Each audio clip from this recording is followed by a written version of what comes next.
Alright, good afternoon, everyone. Setting up for OSUT Day 2.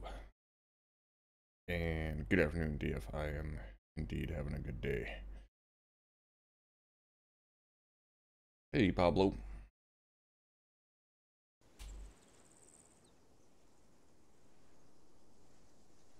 Alright. Everybody here, we're going to get Day 2 going. First and foremost, as I told you yesterday, today's going to be a long day. You're going to have a lot of information thrown at you. So be ready to take notes. First thing we're going to be doing is heading back out to the salt flats. We're going to be heading to the formations range. I'm going to take you over the basic formations that are used here. This is not going to cover every single little detail, but it will give you the basics. After we get done with that, we're then going to come back here for a quick minute to get geared out, and then head back out to the field to go over some patrolling fundamentals. Either of you have any questions? No, for Sergeant. Alright, follow me.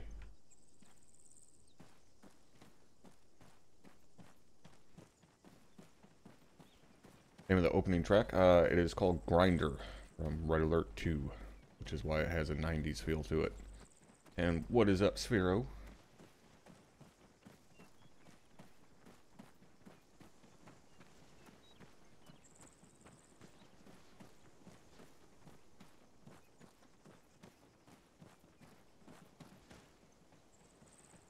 Alright, you guys will approach this flag. Use your scroll wheel to select movement formations. Select that, teleport out there.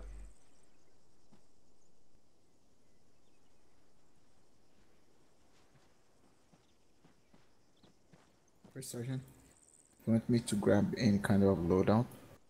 Not at this time, when we get back here. Roger.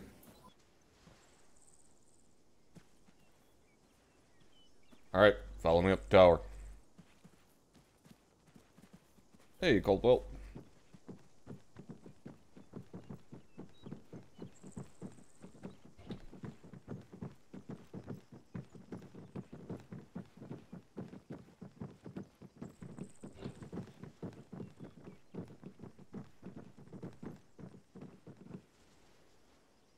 Alright, get yourself up there against the edge of the wall so you can see.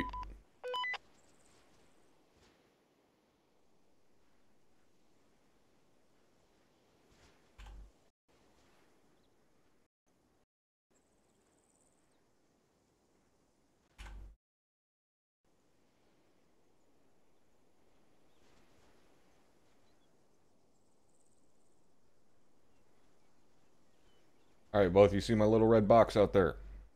Yes, for Yes, Sergeant. for Sergeant. Alright, that little red box is going to denote which formation we are talking about. So the first formation we're going to go over is known as the fire team file. Now, one thing to keep in mind, essentially a file or a column is a vertical formation. A line is a horizontal formation. Alright, so if someone says a column, they mean vertical, line, horizontal. Alright, pretty simple. So, fire team file. Firstly, who goes where in this formation? Point man, by default, is the fire team leader. Number 2 man is the automatic rifleman. Number 3 is the grenadier. Last man is the rifleman. That's by default. That is not set in stone. Right? All these formations are subject to change. You can put whoever the fuck you need to in any of those positions. Whoever is your best point man, he's the guy that goes up front. I don't care if it's the fucking AR, the grenadier, the fire team leader, or the rifleman. If he's your best guy on point, put him up front. Next thing to take note of. Notice the spacing. This is the absolute minimum spacing you are going to maintain in this formation. However, spacing is going to be dictated by your terrain. If you're in close-in terrain, whether it be in MOUT, military operations on urban terrain, or if it's in a dense forest, you're going to close the spacing in. You want to at all times maintain visual contact with the entirety of your team. However, if you're out in a large open area, crossing large open area or open fields or whatever, you're going to increase that spacing. Because obviously you're able to maintain visual contact at further distances, and the further out you can space from each other, the less threat there is of multiple casualties from a single weapon system. Next, with a fire team file, as far as its pros and cons. Its pros, it can move very quick. It has a rapid rate of movement because everybody's just following each other. It also has very good security to the flanks. However, when it comes to the cons, it has very poor security to the front and to the rear. Either of you have a guess as to why it has poor security to the front and to the rear? Yes, for Sergeant. There's only one soldier facing either direction at any time, and an enemy could easily just gun down from the front or the back. Exactly. There's only one rifle facing forward or back. Alright? The guys in the center can't engage anything. If an enemy were to engage from the front or from the rear, right down the formation, it's known as enfilading fire. Now, one way around this is that the guy up front and the guy in the rear crouch whenever possible. That way the guys in the center can engage if absolutely need be. But considering one of the pros of this formation is the rapid rate of movement, that kind of defeats that pro. Now, the fire team file, one of the commonly used fire team formations, is generally only going to be used in what is known as traveling, meaning we're just moving from place to place. All right, we're not expecting contact. Now, moving on to the next formation. This is the fire team wedge. Now, essentially think of the fire team wedge as a fire team file that is opened up. Okay, so up at the point, still got the fire team leader. And then on the weak side, the side with only one guy on it, is going to be the grenadier. On the strong side is going to be the AR and the rifleman. So if it's strong side right, like what you see here, the AR and the rifleman are going to be on the right. If it's strong side left, they're going to swap positions and the grenadier is going to go over to the right. Now when it comes to the pros for the fire team wedge, it has good security to the front and to the rear, as well as decent security to the flanks. It does have, however, have a slower rate of movement than what the fire team file does. So this formation is more so used when contact is expected. Right? If we're moving to contact, we will move in a fire team wedge. All right, any questions thus far? No, No, for First Sergeant. All right. Moving on. Onto the squad formations. Here we have a squad file. Squad file works the exact same way as a fire team file. You just have 6 more people in it. Okay, so you have your point team up front. You then have your squad medic and squad leader in the center. And then you have your trailing fire team. All works the exact same way. Now, one important thing to note here. In a file, point man, he's covering the front 180. He has the largest sector of responsibility. Number 2 man is going to be covering at either 2 o'clock or 10 o'clock, so either right or left.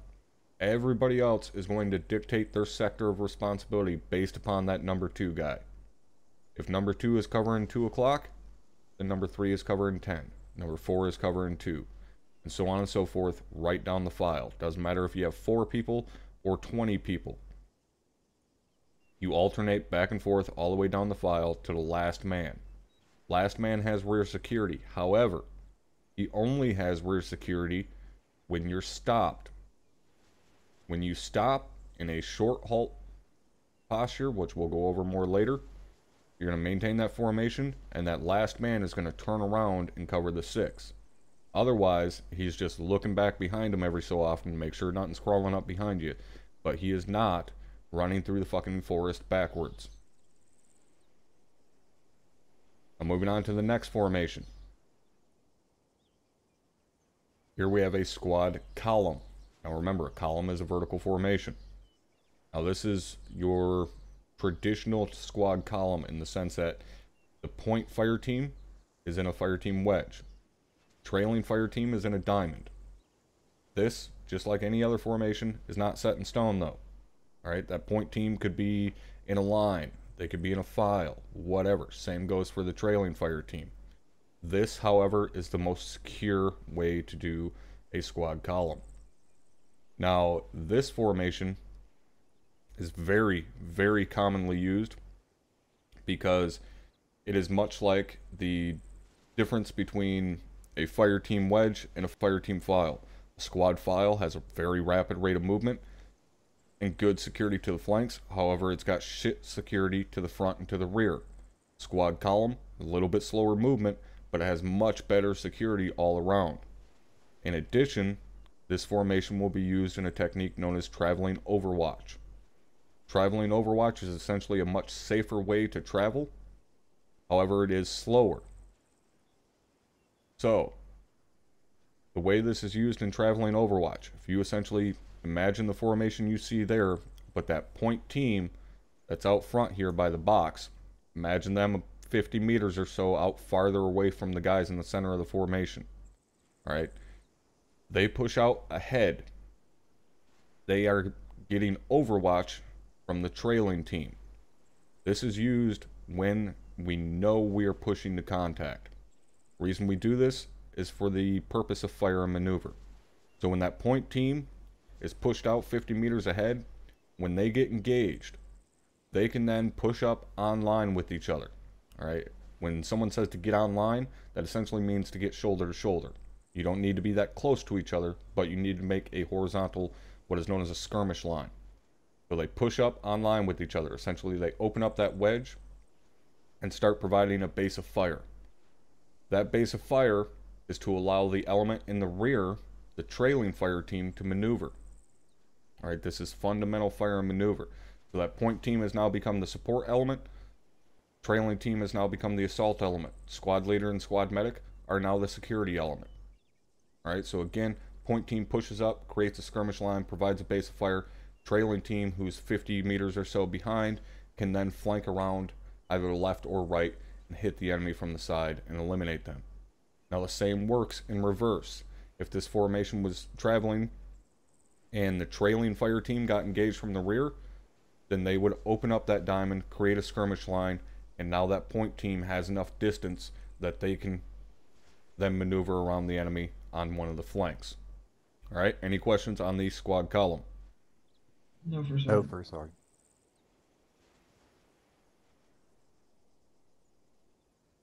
All right, moving on to the next formation. This is a squad line. Again, remember, line horizontal. So, you'll notice this is not a perfect horizontal straight line, right? A squad line is essentially two mirrored fire team wedges. All right, so you have a strong right and a strong left fire team wedge stuck together.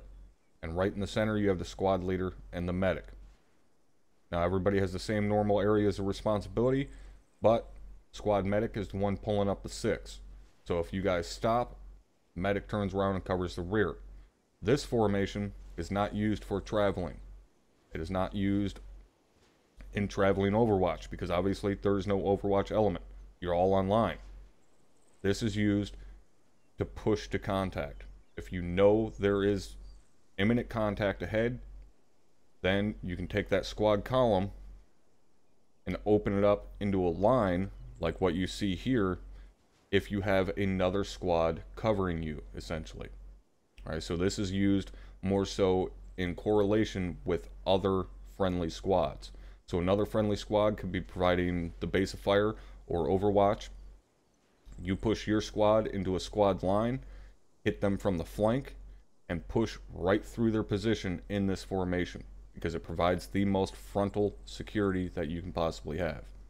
Now again, just like with any other formation, the position of each trooper within this formation is going to be dependent upon what the team leader wants, what the squad leader wants, whatever. All right, it is not set in stone. If it's a strong right wedge, traditionally the AR is going to go on the right. But if you know the contacts are direct ahead of you, then there's a good chance that team leader is going to want the ARs on point, or he's going to want them right at the center of the formation, because they're providing the most amount of fire. He wants someone else not capable of putting out as much damage on the flanks. All right, any questions on the squad line? No, for No, certain. First Sergeant. All right, moving on. Directly behind that, we have a staggered column. Remember, column is vertical, so even though it's horizontal to us, think of that as a vertical formation. Essentially, this formation is used when we are on roads. All right, when we do a road march, this formation is used. So think of that red box as sitting right in the center of a road. So a staggered column is essentially two spread out fire team files on either side of the road, and they're offset from each other, hence staggered. All right, now with a staggered column, if you're on the right side of the road, you're covering the right side of the road. All right, you're not looking over to the left side. You got another fire team or another squad over on the left side. And you don't want to flag friendlies. Flagging a friendly means pointing your barrel at them. So you're on the right side of the road, you cover the right. You're on the left side of the road, cover the left. Pretty simple. You stop, you do exactly what you see here. Take a knee, turn outwards, and cover out away from the center of the road. Pretty goddamn simple. Now, staggered column, obviously, is not any type of combat formation. This is used for traveling, right? It does not have very good security to the front or to the rear, much like a file. It has pretty much all the same characteristics as a file. It has a good rate of movement, poor security to the front and to the rear, good security to the flanks. But again, this is not a combat formation. This is simply a traveling formation. All right, any questions on the staggered column? No, First Sergeant. All right. Now the other time a staggered column will be used, direct your attention all the way back down to the other end of the demonstration field here.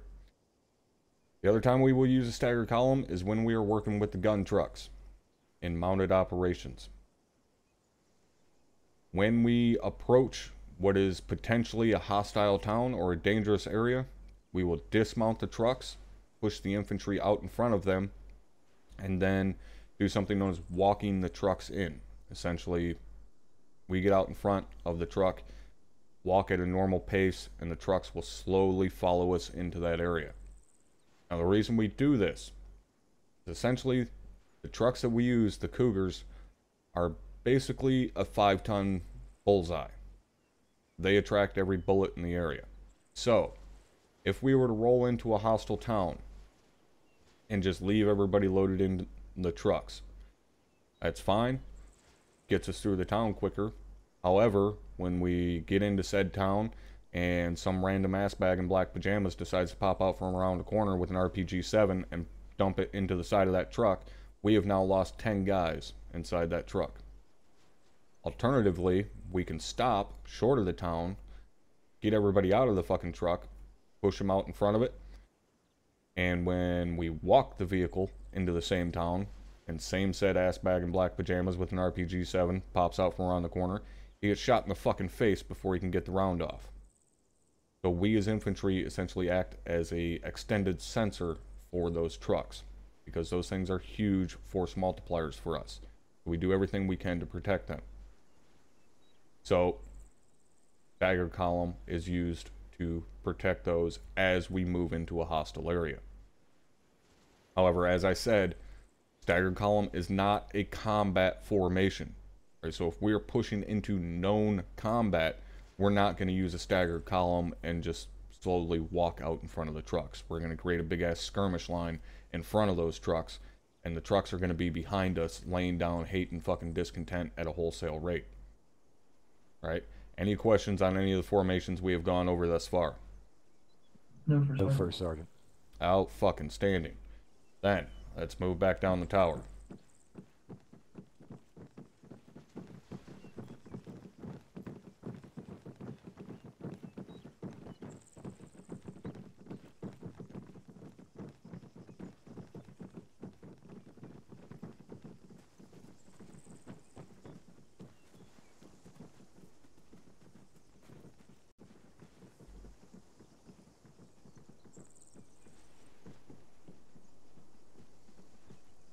Alright, gonna approach this red flag and go back to the S3 staging area. Right, that's the area we were before we came out here.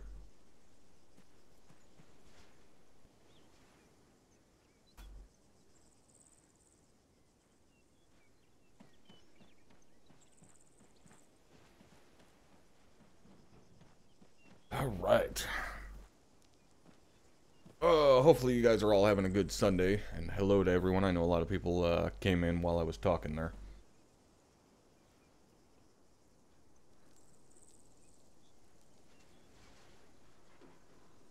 Bird Myers. Yes, First Sergeant. Find our lost sheep.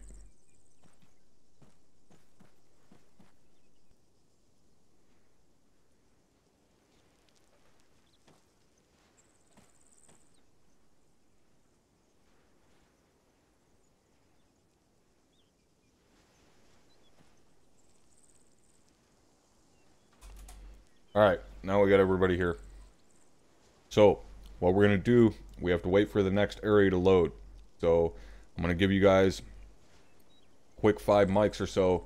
Grab yourself something to drink, take a piss, rub one out, whatever the fuck it is you need to do.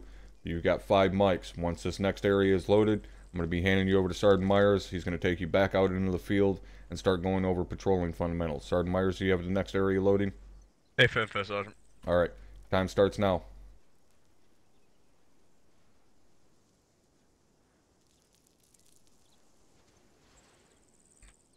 Hey, Lumen.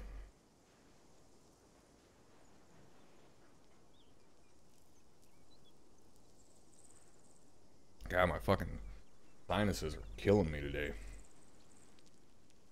Fucking goddamn weather must be changing again. Hey, Christian, I am good. Aside from my sinuses.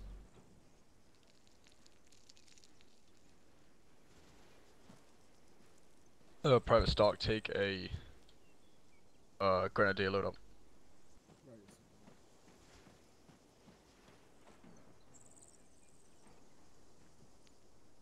Makes me sound grumpier. Well, always grumpy, so.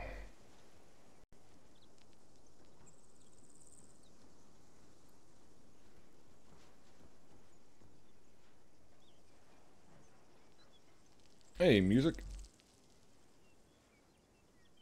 Why is it not giving me fucking updates on day 2? There's no way it's already fucking loaded.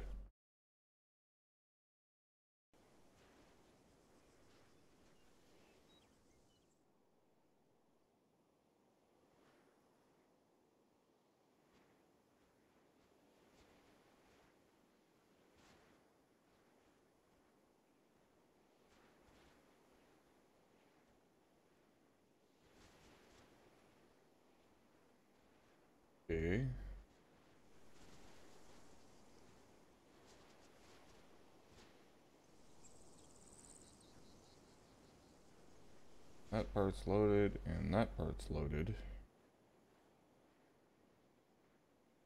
Why isn't the fucking starting area here loaded?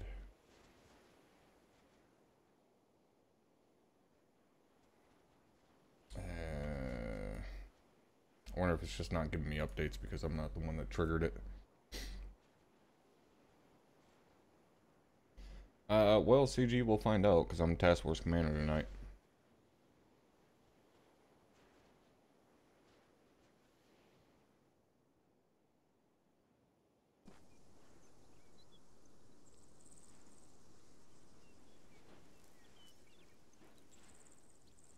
Well, the lack of being able to swap from my primary to my sidearm quickly tends to kind of hamper me, but that will hopefully soon be fixed. You fully conditioned for? Yeah, fully conditioned for, including the rocket, grenade. And by sidearm, I mean my shotgun.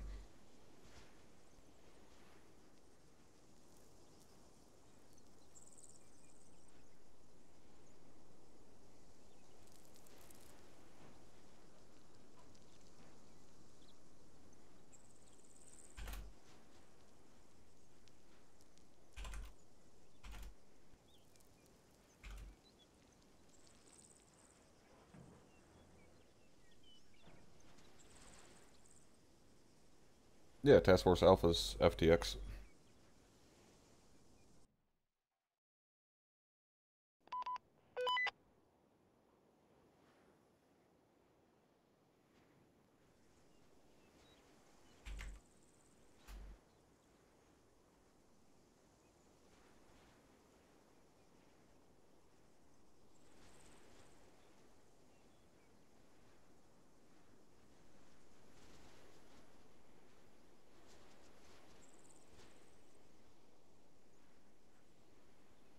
There we go.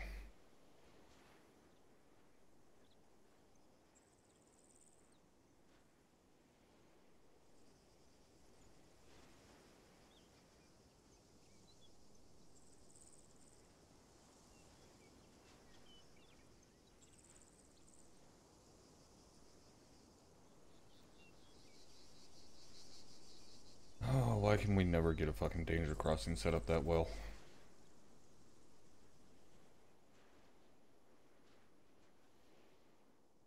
Could be just about done. Just waiting on the markers and the flags.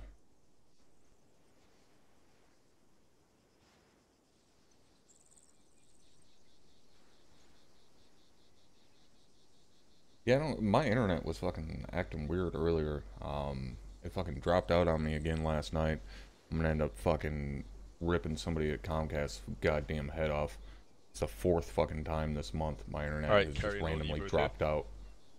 Yes, sir. Fucking cocksucks. Alright, Kerry, grab a fire team leader loadout. Lordy, take a AR with a AT4. Oh, an AR, sorry, a rifle with an AT4. Yeah, say, what the fuck are you talking about, Myers? Matrix, thank you for the follow. Alright, looks like everything is good now.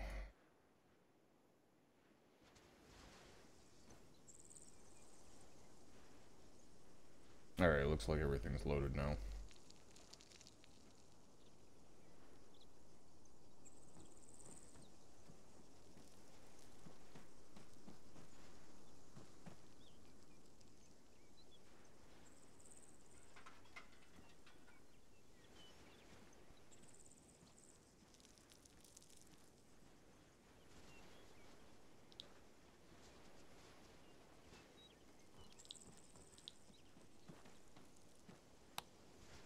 Alright, before we step out, I want you to get into the training formation that we will be in, so that'll be your fire team leader, who will be Private Kerry in the front, followed by his AR, followed by the Grenadier, followed by the rifleman in the back. Private Lordy, take yourself to the back of that formation. Everyone kneel down, nut to butt. There you go. Now usually there will be, I'll just simulate here, I will be the other fire team, so Bravo in this case, and I'll be over here. And I'll have my fire team behind me, and this is the formation you'll get into every single time you Oh get yeah, into a the training fire maneuver environment. course. So once you get all We your won't shit, be there for a minute you'll yet. find your squad and you'll get into We still this got to go through formation. everything else It first. makes it a lot easier for us. And this is where you'll do your PCCs. And make sure the internet's at its finest. Well, that's the thing, is my internet is your radio supposed to checks, be assign your at its buddy teams, finest. I mean, making sure you I have fucking everything paid on you, $200 a month earplug checks, just for the internet, so... everything that you need to do before we step off to go out on an operation. Now, when we're in a hostile environment, so when we're loading in on deployment, forget this. Your biggest thing, or the biggest priority is to set security out in a direction. This will normally be told by your squad leader. Will set down to 5 meters of where you need to be at. But in a training environment, this is the formation you get into. This is also the time where you'll be using ace interacts on your guys, and you'll be all joining up on your fire team leader.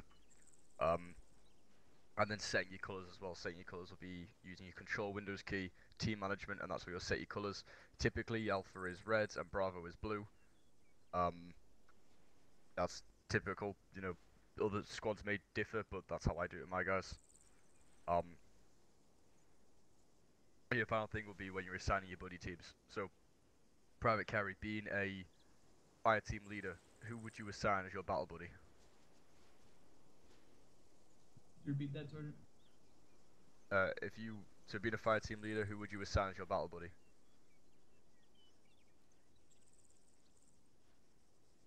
I don't know, sir.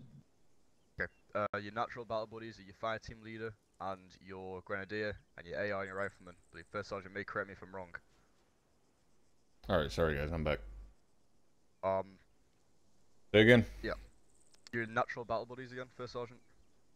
Team leader AR, grenadier rifleman. That's the one. Team leader AR, grenadier rifleman.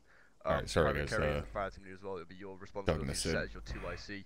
Your 2IC is there as in case you go down, they will get up. Well, no, squad Lumen, there I and really, let the squad leader know I really that you can't are live down. without it. So would you hazard a guess Quite as to who you literally. make your 2IC?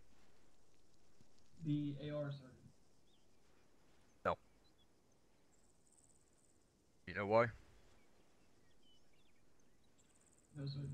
Okay, if the AR is your battle buddy, and you both get hit by a mortar, you're both down. That's the fire team leader and the 2ICs as both being down because they're battle buddies and they should be sticking together.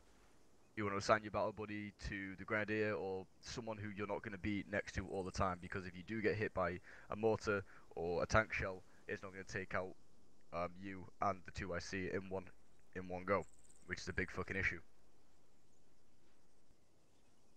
So usually I would say maybe the rifleman. It's very situational dependent. It depends when you get into a fire team leader position, which one of your guys you would like to be your 2IC. It's dependent, but yeah, bear that in mind when on day 4 when you're assigning your 2IC. All right. Last thing is I can't see because I'm not in your guys' group, but you should all be grouped up on Private Carry. To do that, it's just your control and your Windows key to set your color, and then just Windows key and highlight, look at his butt, and join his group. And that is pretty much it for your PCCs. There you go. You can see me now. Yeah, you guys can all just go red. That's fine.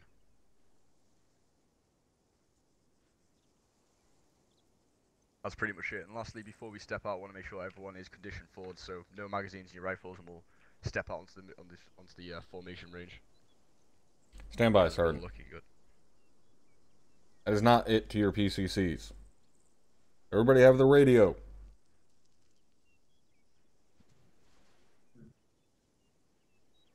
No, first sergeant.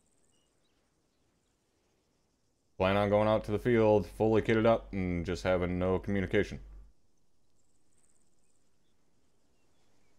Go inside to grab one, first sergeant. Standing there staring at me ain't gonna magically make one appear. Yeah, we'll make sure you have radios and vectors.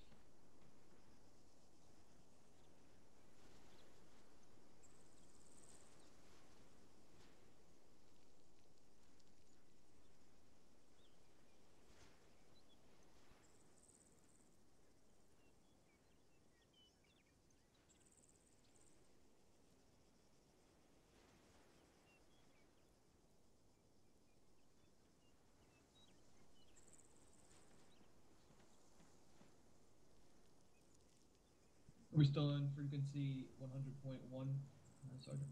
And I have as a fire team leader, you'll be running on SquadNet and your teamnet. So SquadNet is going to be 100. You can put that in whatever ear you like, and then teamnet is going to be 100.1. And again, you can put that in whatever ear you like. If you like both frequencies in one ear, fucking weird, but if it works for you, it works for you. I would always recommend having one frequency in your left ear, one frequency in your right ear.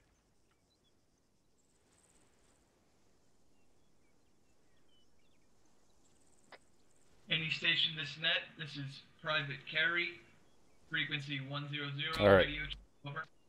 Hold there. Carrie, do you understand the difference between a squad and a fire team? Yes, for certain. Alright. What did we say yesterday about fire team leaders and their calling station? They use the fire team with Alpha or Bravo, for certain. There you go. Fire team net is the only time you use your name on the radio. I just did a radio check on SquadNet with your name. Now how it's done. So, we're going to simplify this rather than being all fucking ambiguous. Your primary net, channel 1, is going to be 100.1. That is your fire team net. That is the only net you use your fucking name on. Your additional net, so Alpha 2, is going to be 100. That is your squad net. There your name is Alpha. If you want to use Alpha on fire team net as well, just so you don't get fucking confused, perfectly fine. So, when you're doing your PCCs, first you do your radio checks on fire team net. Make sure all of your guys have done a radio check on fire team net before you do your radio check on squad net. Understood? Yes, for certain. Alright. Now as fire team leader, you are the only person listening to squad net. No one else in the fire team should have their additional net set as 100. They have no fucking reason to be listening on there. The 2IC will have it programmed as channel 2, but it is not their additional net. They do not need to listen to squad net. They only get on there if you are knocked the fuck out. Is that understood? Yes, for certain. Alright, get your radios programmed, do your fucking radio checks, go right down your file. So you're going to go first, then Bollinger, and so on and so forth, right down the file until it gets to the end and comes back to you. Make it happen. Any station this net, this is Alpha, frequency 100.1, radio check, over. Lima Charlie 100.1, over. Solid copy, out. Private Bollinger, radio check, Yeah, platoon frequency training at 1600. 100.1, over. Let's do a platoon training. Oh, I think fucking, yeah, have it too. 100.1 over. Copy, out.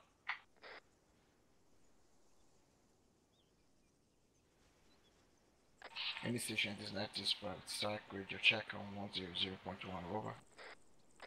Private Stark, this is Alpha, Lima Charlie, frequency 100.1, over. Roger, out.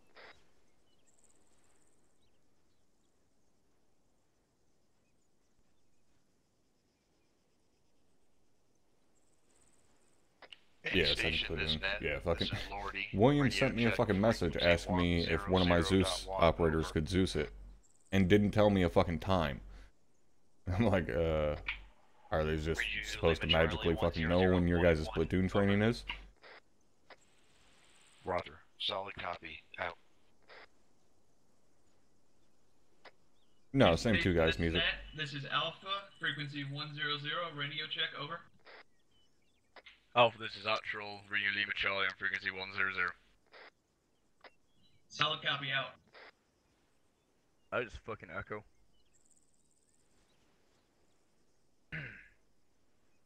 Alright, Kerry, you probably hit the wrong button. I believe you're on. Yep, you're on speakers. Don't fucking push that button. Go back into your radio. You would have hit the right-facing arrow to speakers. Just hit it again till it says headphones.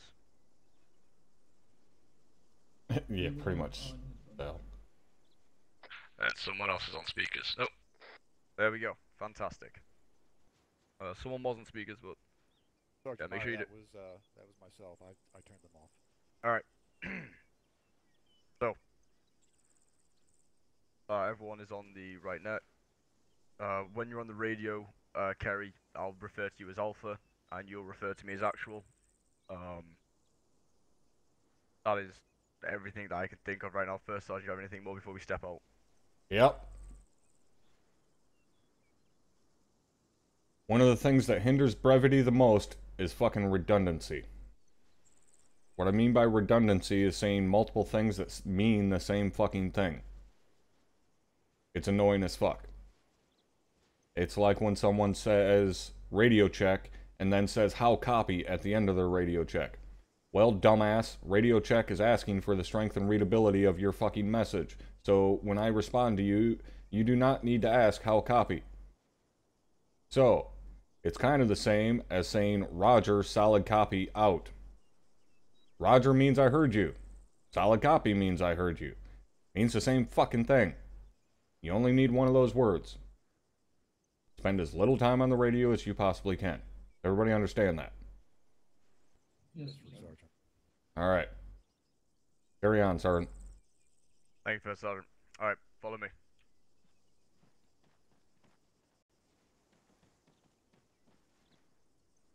Go ahead and take this over to the movement course. First one. Oh, Liquid, it'll still be a minute before we actually get over there. Over to the live fire course. Private Lordy, what the fuck is your malfunction here? I'm trying to close my radio for Sergeant. I can't move without doing that. Press escape. Yes, we're trying.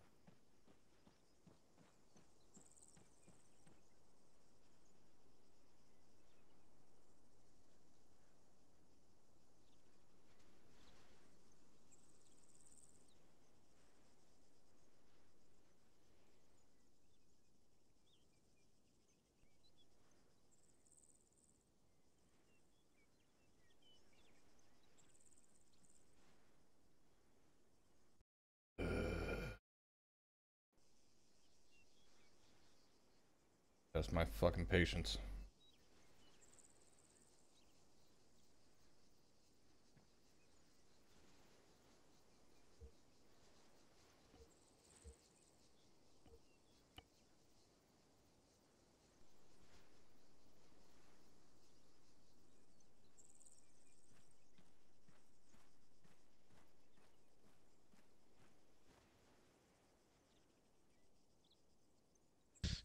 Types of patrolling, there's 5 basic principles.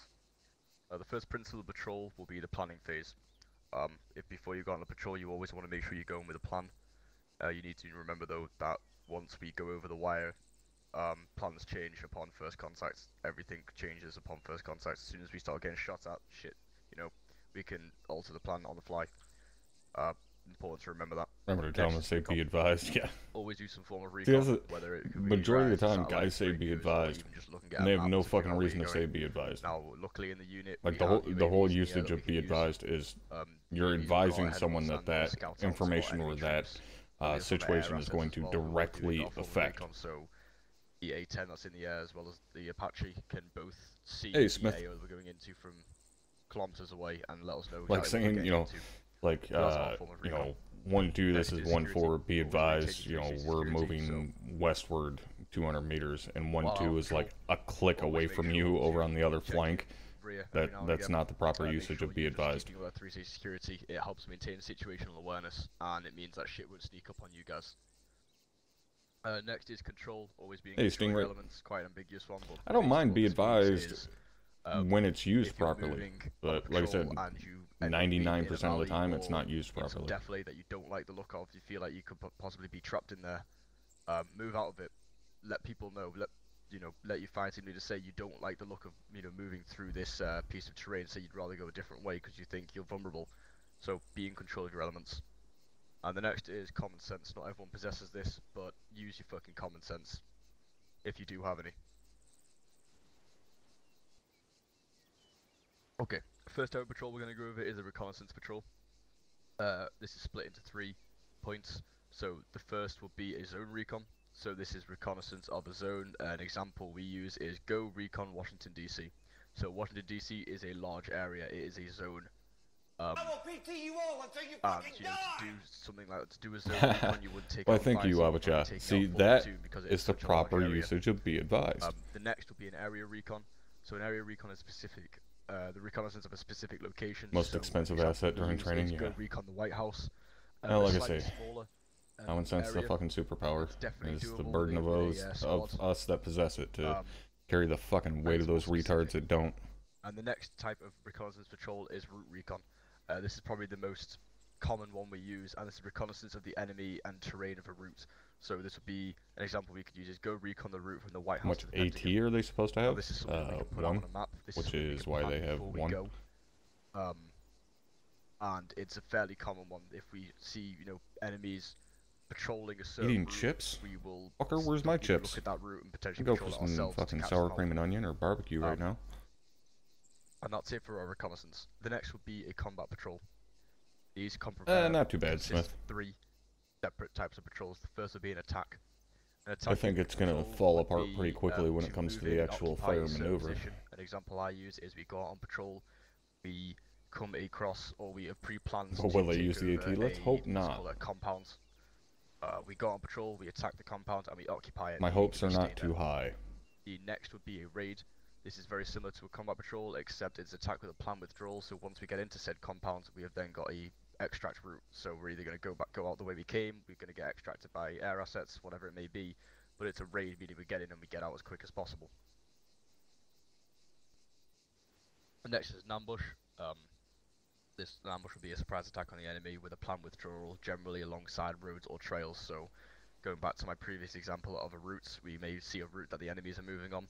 We will set up an ambush point on that route, ambush them as they're patrolling, and then get the fuck out of there. Yeah, AP right over the hill. Otherwise known as guerrilla warfare, guerrilla tactics. Actually does sound good. Fucking bloody sandwich with some goddamn barbecue chips on it.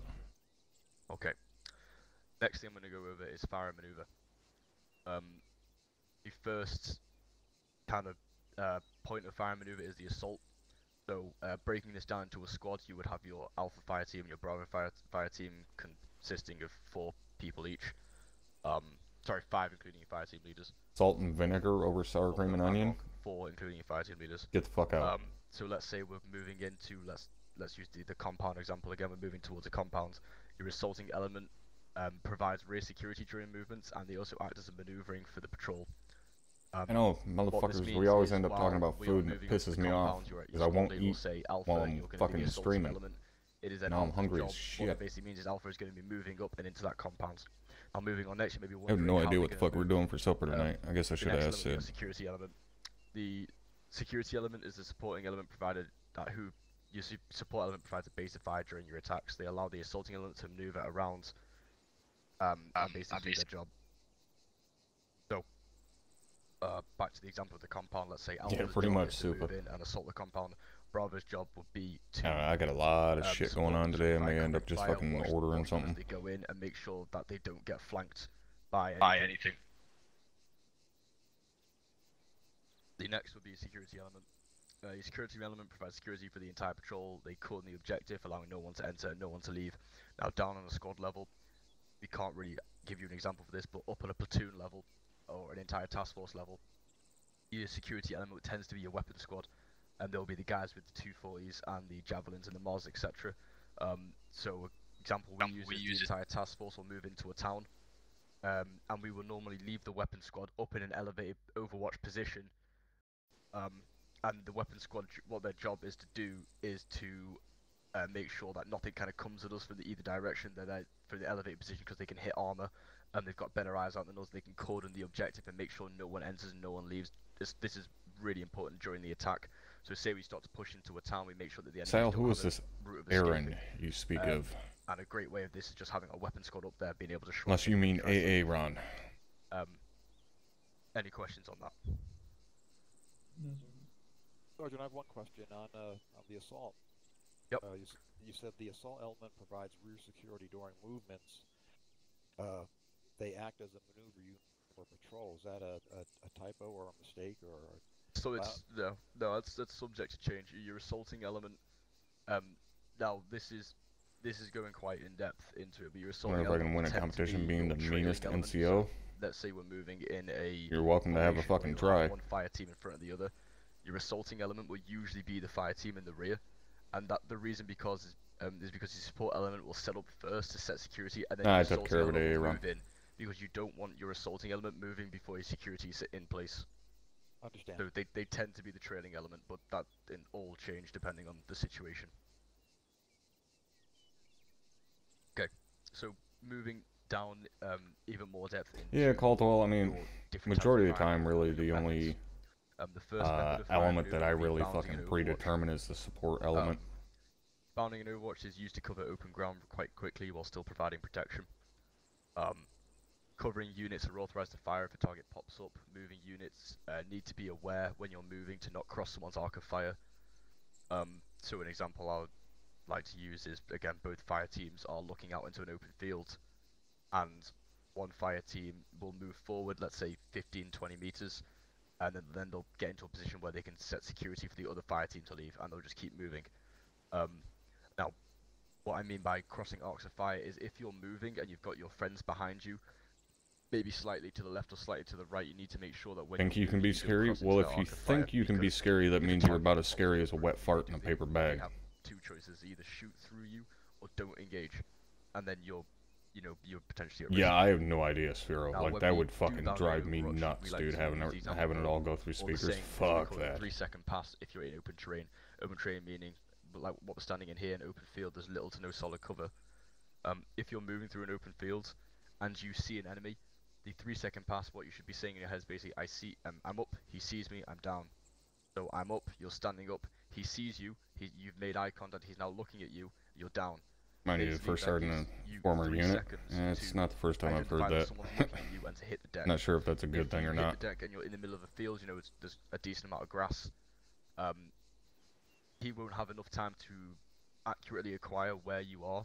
And The enemies now in the ops? I think right now we're technically fighting African militia. There's no, like, accurately identify where someone is. name or anything for them, because it's a FTX, so technically they're played by friendly soldiers. Saying, hey, there's a fucking douchebag up in front of me 20 meters ahead. And, hope your security element has seen him. The next method is alternative bounding. Alternative bounding is a lot quicker, faster way to move, but it's less safe. Think of it as a leapfrogging motion, so each element will move past the other. So let's say we have, again, Alpha and Bravo in an open field. The Alpha pushes through 25 meters. Bravo will then push through Does it 35 smell? Why meters, is it so wet? you'll always be... I take it you've never heard that in line. turn of phrase before. It's like walking, wet fart in a leapfrogging paper motion, bag where is you think about it, essentially, that's what alternative bounding is. The next is successive it's not bounding. it's not It's slower, threatening, but it's not scary in any way. It's just each fucking element annoying. playing catch up. The element that moves first is never moved past, meaning you guys will always end up being in a skirmish line once you finish your movement. All other elements have to stop at their position in the line, and that is what. And I would agree with you, Caldwell, So, except example, I've again, seen what it Bravo looks stay like field, when and Hammer Alpha is actually move up pissed off. 20 meters, and then Bravo move up 20 meters, and then Alpha move up 20 meters, and Bravo move up 20 meters, and you just keep doing this over and over and over again, and you'll always, at the end of the movement, you'll always end up in a skirmish line. It's slower, but safer. The next method is peeling. Peeling is used to disengage from contacts, and it's also used to move laterally. I don't know any lieutenants that so want to piss off the first sergeant. Thinking of it in this way, it'd be moving left and right. Same with the fucking want to verbalize when you're moving, CSM or CMS. And like I said, peeling is used to disengage from contact and move towards cover while providing return fire. So we'll go later on today. We'll go over. I'll show you a live example of what That's why I peeling love looks that like. It's kind fucking of difficult to explain in that words. video from where the you're or essentially that clip moving from the laterally, Hornet's so left Nest and right. when the fucking idiot fires at The next method those is breaking troopers with the contacts. dishcum. This is really important. And the fucking command sergeant major and the fucking CO are sitting right there. And sergeant major's like, let's get it on, boys. Like, yeah, you dumb motherfuckers just shot a machine gun at the right fucking hand of God. Until it's your turn to move.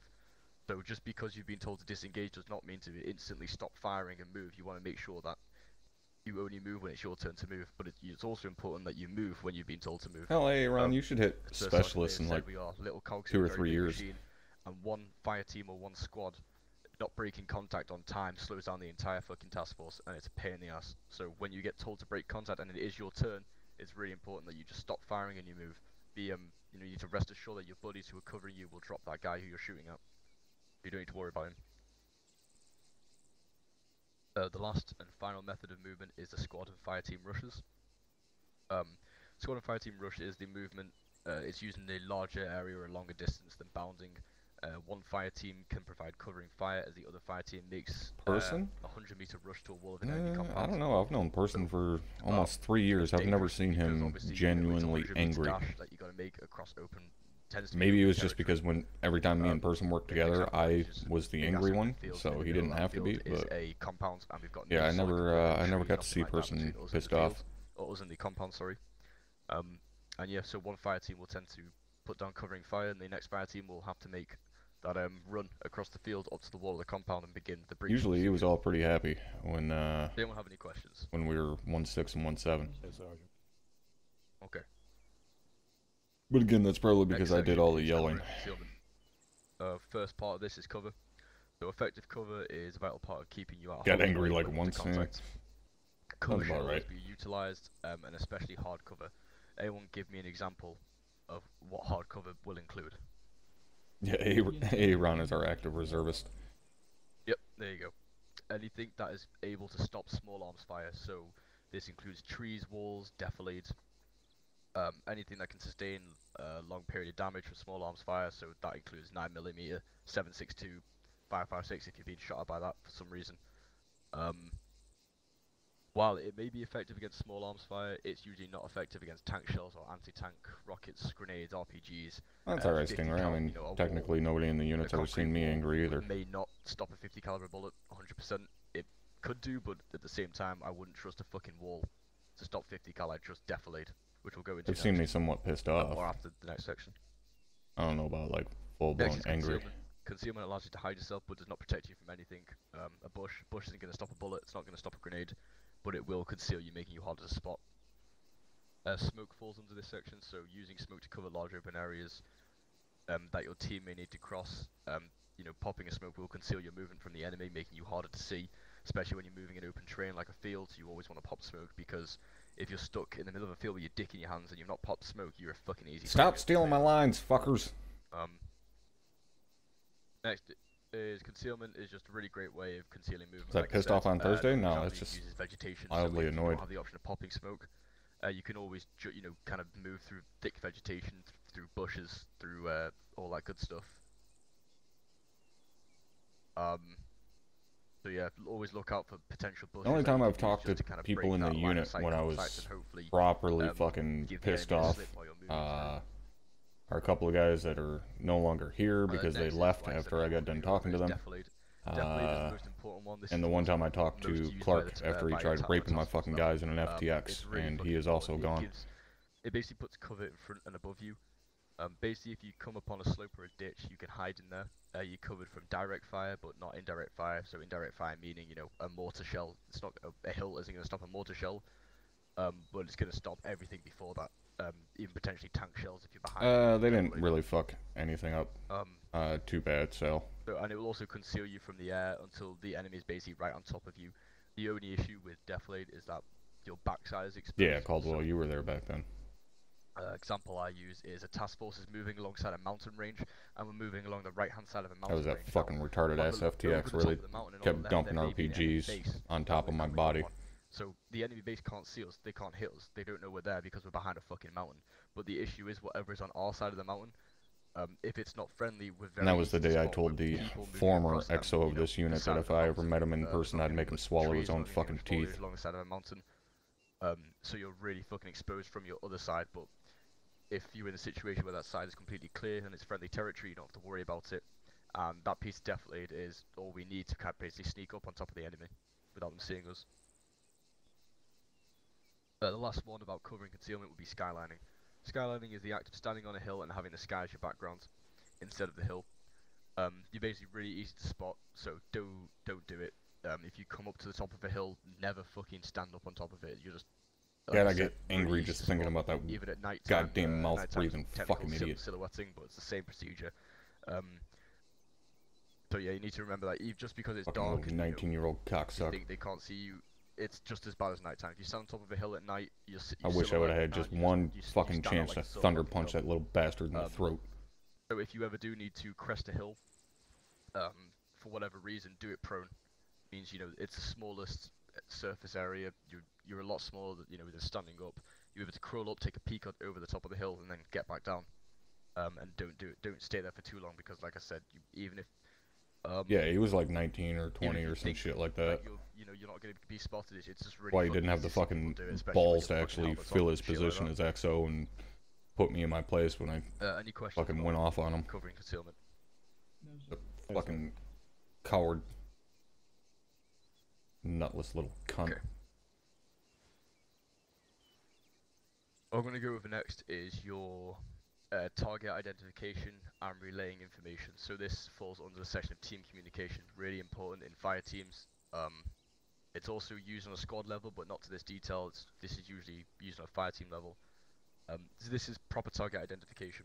Lots of practice, Stingray. The ADIRAC report, the A in ADIRAC is alert. And lots of liquids. We'll go over alerts next because basically when you're alerting, you're saying what you're seeing, and we'll go over that a little bit because there's a lot of different things you guys can see out there, and we need to make sure that you say the correct thing because then we need to go on over to the next 2 section. years that I've been doing it now. The D, ADIRAC, is direction. This can be a compass bearing, a cardinal direction, you know, left, right, front, rear. If you're firing tracer rounds, you can say, you know, reference my tracers. Follow my tracers. And you can also use a clock face. You can use 6 o'clock, 5 o'clock. Personally, most people prefer a compass bearing just because it's a lot fucking simpler. But you know, if it's just you and your buddy, you can use left and right. I've yet to hear anybody say that one yet. Or whatever you're dealing with is close to you. Next is description. So this is type of target. It could be a foot. Hammer's like 97. ArmA, it could be a tank. Actually, I think Hammer's a year younger than me, or maybe 2 years younger than me. Distance of target. So the exact, if you have time, then the exact range is, you know, really good. But if not, estimate it. Don't be sitting there pulling out your vectors. If you're immediately going to be getting engaged, just, you know, deal with the engagement first and try. Or you can't understand him because he's all English. Well, yeah, that and the not really used as much, but can be used. Wanker. So this is when your leaders will assign who will engage what with what weapon system.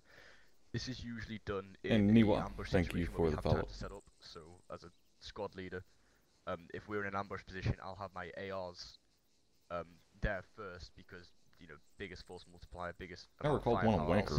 Called one a dumb motherfucker. You know, the engagement will begin once the ARs start ripping into these transport trucks or whatever it may be. But that's your assignment of who will, you know, begin to open fire or who will take out and deal with that contact. Last is. Or like the kid I made cry last year. I asked him if he was legally fucking retarded. This is just leaders determining when to give the order to fire if not already engaged. So again, ambush situation. Oh, Sphero, I'm definitely fucking telling him that. To, you know, begin the ambush. It's fucking great. Again, really important that you listen for a authorization to engage. Like I said, in a normal situation, fucking engage. Don't wait for the go ahead to defend yourself first. But in a situation where we're ambushing or we don't want to open fire yet, then hold off. Okay, next, and this is a really important one, and we'll be going over this for a little bit now. This is the difference between a contact, movement, civilians, and friendlies. Oh, my favorite part. So, firstly, a contact. A contact is I am being engaged or I am engaging an enemy combatant that possesses an immediate threat. You're shooting him, he's shooting at you, he is a contact. Next is movement.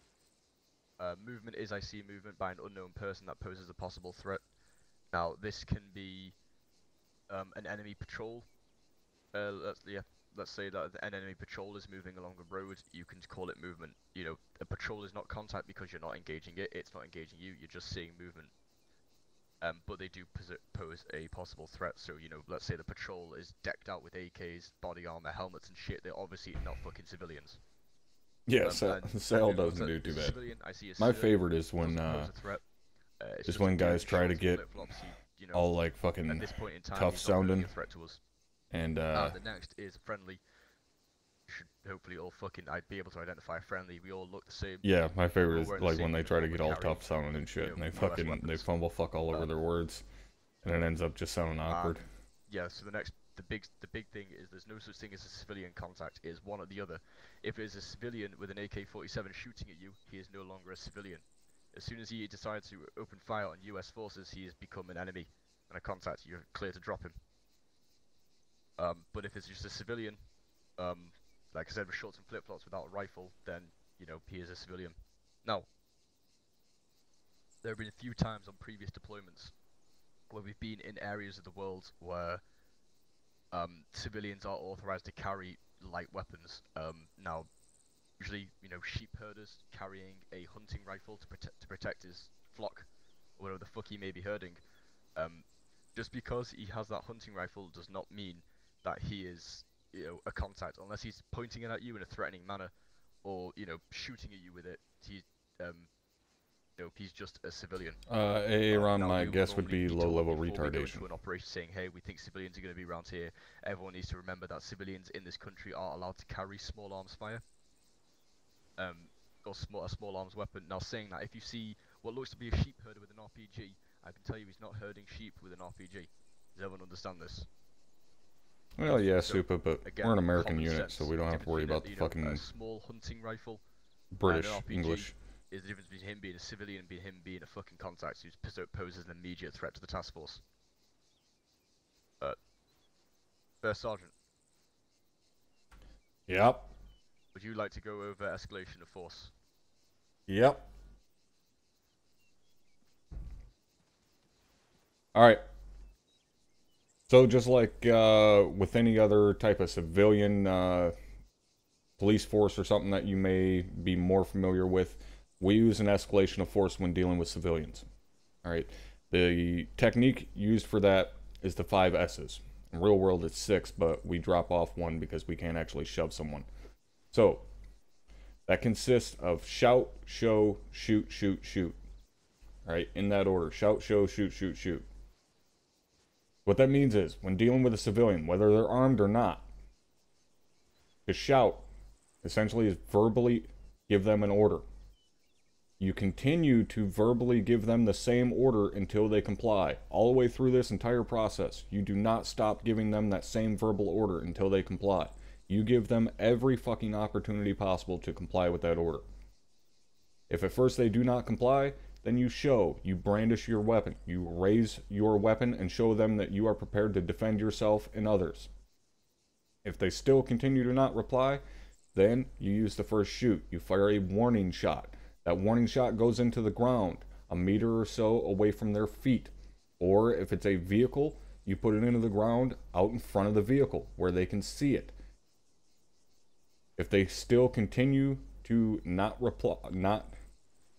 comply, you then fire a disabling shot if it's a vehicle. You do not fire a disabling shot into a person. That is a wounding shot. We do not fire wounding shots. We are not the fucking LAPD. We are the United States military. If we shoot our weapon in anger, it is to kill someone. So, if it is a vehicle, you fire a disabling shot. That disabling shot goes into the tire. It does not go into the engine. The reason I make that distinction, if you are one of those lucky souls that happens to be the gunner for an M2, an M2 is a Browning 50 caliber heavy machine gun, and you fire that warning shot into the engine block, guess what? That 50 caliber BMG round is perfectly capable of punching right through that engine like it is paper fucking mache, and it will find its way into the passenger compartment and will kill someone inside. So you fire that disabling shot into the tire. If the vehicle still continues to not comply with verbal orders, or the person does not comply, then you shoot to kill. If you have gone through that entire process and they still want to continue on with that shitty life choice, you end it for them. That simple. Everybody clear on that? Yes, for Yes, First Sergeant. All right. Now, You had best unfuck yourself, or I will. as Sergeant Myers already said, Your neck. there is no such thing as a civilian contact, or either a civilian or a contact. Now, one of the other things that people often get confused with is, for some reason, there is a general misunderstanding that the U.S. military will not engage a holy building. I will tell you now, that is 100% not fucking true. I do not care if it's a mosque, a synagogue, minaret tower, a Southern Baptist fucking church. If there is enemies inside of it, it is no longer a holy building. That is an enemy fortified structure. That simple. There is no fucking gray area. And we will do whatever needs to be done to eliminate that threat. Our job, first and foremost, is to protect ourselves and friendlies. It is not to maintain fucking property values. Yes, we will do our best to keep hearts and minds up front and not fucking destroy someone's home or their church or whatever. But at the end of the day, if there is some asshole with a marksman rifle at the top of a minaret tower engaging my troopers, I will do everything up to and including dropping a 2,000-pound bomb directly on his fucking forehead if that's what it takes. I give no fucks about what kind of building he is in. So do not, at any point in time, hesitate to engage a holy building just because it's got a fucking holy cross on it or some stupid shit. That understood? Yes, First Sergeant. Alright, Sergeant Myers, carry on. Thank you, First Sergeant. Okay. Next thing I want to go over is Hey, and Cope with the 7-month resub. God damn, it's been 7 months already. We have a minute to ourselves to kind of reassess what's happened in the situation. ACE stands for Ammunition Casualties Equipment. Equipment, more specifically, is sort of specialized equipment such as your AT4 and your AT. So ammunition, you want to let, you know, so the way I would do it is I would say Alpha and Bravo, I want an ACE report from each fire team. Yeah, Sal, if you want to hop in here, go ahead. I mean, it's still going to be a minute before we get to the fire and maneuver course, but feel free to hop in here.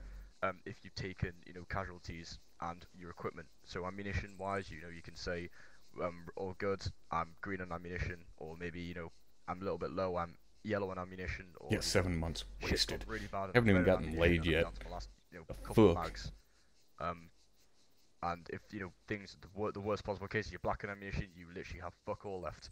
Don't say you're black on ammunition when you have a magazine left, because it just confuses right the on, Sal. situation. Yeah, like I said, you still got probably 20 minutes or more. Casualties, moving on, is more like, if you're bandaging yourself, just say, yeah, I'm good, you know, just, need to fix myself up medically.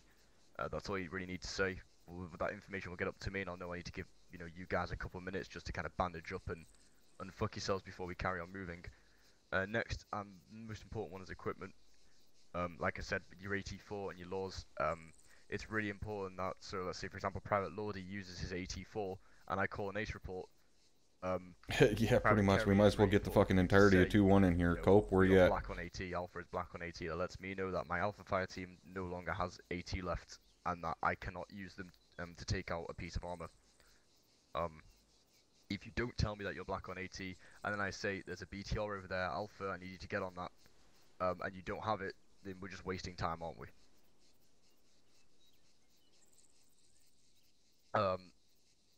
So the reports are taken by the team leader, sent up to the squad leader, and then from me it can go up to platoon, and then we can assess whether the platoon just got up, you lazy sack of shit. We need a resupply, or what we need to do, but all this information you give me will end up coming to me and going up to platoon. And it's just an important piece of information. Now, just getting up. I actually need to get a fresh pot of coffee going. Major thing, this is mostly between a fire team, is the echoing of orders. So echoing orders is pretty self-explanatory. All you're doing is just saying the orders again out loud as they pass down the line. So let's say cup of coffee and a cigarette. Private Kerry, I want you to move 50 meters east. Just because we're standing kind of close to each other doesn't mean that I don't have fucking especially if we're in a some type of caffeine and nicotine when I first wake up. Somebody's gonna die. It's really important. And this is obviously situational dependent. Let's just say we're in a hellish firefight and shit's going really wrong, and I say I want you to move 50 meters east. It's really important for you to say, Roger, moving 50 meters east, and that means that I know that you've got my orders, and that, you know, you've got all the information you need. You also say it out loud again because all your guys around you can then hear the orders. Once you're on the radio, you can say, "Hey guys, we need to move 50 meters east." Never had coffee, So never we've said the smoked order, either. what, 3 That's alright times now, music. Not but everybody can be perfect. This just guarantees that everyone hears and understands what No, everyone I needs to don't do. run on Duncan. I run on Maxwell House. And this just means that people don't get left behind, people aren't confused as to what the fuck's going on, and everyone stays aware of the situation. Well, Maxwell House and Monster. One of the two. The next is verbalization of actions. Quite an important one. I make sure my guys do this as well. So when you're following an order, such as peeling, or just when you're doing something on your own, such as reloading, movement, or you're set at a position, it's really important that you verbalize it. Verbalizing it basically means that, you know, everyone around you knows you're still on. Yeah, it's a So good way to start your morning. Even if you're reloading, Fucking call it hot out to your cup of battle, coffee say, and a "Hey, lung I'm reloading." punch. Good to go. It may not be important, you know, to let him know you're reloading, but it lets him know that you're still up and you're still, you know, pumping away, fucking putting rounds down range. If you're quiet all of a sudden, and everyone knows, hey, I haven't heard his voice in a good 30 seconds, something's wrong. So it's really important to verbalize your actions so everyone around you knows what you're doing, and everyone around you knows that you're still alive. Any questions? No, Sergeant. Oh, you crashed out. That sucks.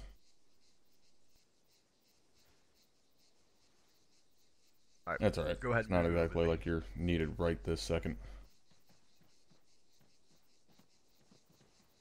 Alright, so I'll just fucking head out to the movement course whenever. Alright, what we're looking at here is an LTA. Like I say, it'll still be a minute before we get out to the live fire. What you can see behind us, a road. Underneath these blue. Yeah, Coke, it's arrows fucking are normal for you to guys. crash. Guys represent us. This is just what we call this a danger crossing. This is how, if we do come up to an LDA like a road, this is how, and we have the time to cross it like this safely, this is how we'll set up. So the two guys closest to me, these guys are called near side security. They're called near side security because they are the closest ones to us. Two guys over there are the far side security. Called far side security because they're on the far side of the LDA. Pretty simple, right? I'm not judging you, I'm judging your fucking internet. Two on our side, two on their side. Now, while you're setting a danger crossing, it is really important that you guys Fucking internet crashes more than Deco does. to this and take notes, because setting up an LDA, it may not be difficult, but people fuck it up all the time. Okay, so the first thing you want to do is you want to have your two guys push, so your far side security needs to get set first. So two guys will push across the road, and they will set up their security. Now, can you guys hazard a guess as to when these guys, that was not doing it now, but when those the far side security set up, anyone on any idea what they will clear out first, or what, you know, their priority thing is to look at, if you're just looking at this situation specifically? The tick behind the wall, or either a draw on the right-hand side. There you go. The draw is a little bit too far. I would say wouldn't bother with that, but the wall is the main one. So once they cross the road, it's really important that they check the wall. No, so you're gonna be one of the shooters, so you'll be changing your loadout anyways. Hides. Hide is basically anywhere where an enemy can hide himself, and potentially pop up and fuck us up. So, yeah. So the far side security will go over. You check out any immediate danger areas. So this can be a wall, a little shack, you know, something that someone can hide behind. Maybe a broken wall, shit like that. But yeah. So the far side security would go over. They would sweep that wall while this is Right, while that's happening, and they get set, they'll say far side security set, your near side security, and this is, you know, there's not a lot of time gaps between this. Your near side security would move up, they would set near side And security, Stark just fell over dead in front of him. call near side security set. So once on the radio you have heard far side set, near side set, it is then whoever is in charge of this fire team to call it up on squadnet saying danger crossing set. Or security set for danger crossing. Cope, you're gonna be up on the hill. Now safe to move everyone else Provided this, fucking this LDA. Aaron and Stark get back in here. Well, Aaron's Aaron's already back in here. I don't know what the fuck Stark's doing. Last man. So, come with me. It'll be you and Sal up on the Let's hill. say, for example, I am the last man. I will then say, as I'm crossing, last man. I then can keep moving. Once I call last man, it means that this guy over here... I'm gonna take a minute here, though, and then move through the LDA. go get my fucking coffee brewing here in a minute. Here, once they go past the far side security, they will then call last man. Dude, where's your gear? Once they've called last man, the other Must two be guys something have with the fucking already last name get Wade over being a forward fucking to idiot. and no one gets left behind. I was You guys shooting at you. understand why it's Like so genetic or important some to shit. yell last man as loud as you possibly can if you are the last man. Yep, they can hear you. Do not fucking forget to call last man, because if you don't call it, these guys are just gonna carry on lying down here, not knowing how many more people are coming through. And you're gonna leave them there with their dicks in the dirt until someone catches on and says, "Hey, we're missing 2 guys." Understood? Motherfuckers stealing my goddamn lines, man.